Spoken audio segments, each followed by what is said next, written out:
د پښتون ژغورنې غورځنګ دوه مخکښې څېرې علي وزیر او محسن داوړ نن خپل لوی کور افغانستان ته راځي او دلته د منتخب ولسمشر اشرف غني د لوړې په مراسمو کې ګډون کوي.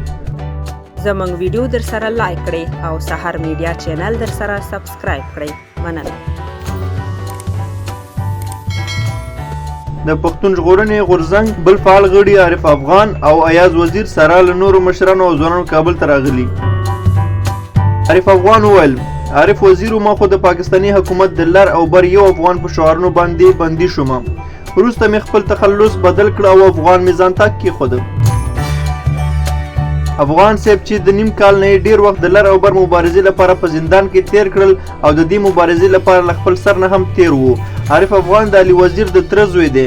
له کورنۍ نه یې 18 نفر د پښتون قام او د لر او بر مبارزې لپاره قرباني کړي دي. افغان صاحب د کابل غونډې کې ویل چې غواړم خپله هغه ملاله خور چې د پښتون قام او د لر او بر مبارزه کې د ورونو ترڅنګ ولاړه وي او مبارزه کوي ویستایم، ځکه بې خویندو مونږه هیڅ نه یو. د یادونې وړ ده چې نن به د پښتون ژغورنې غورځنګ دوه مخکښ څېرې علي وزیر او محسن داوړ هم کابل ته راورسیږي.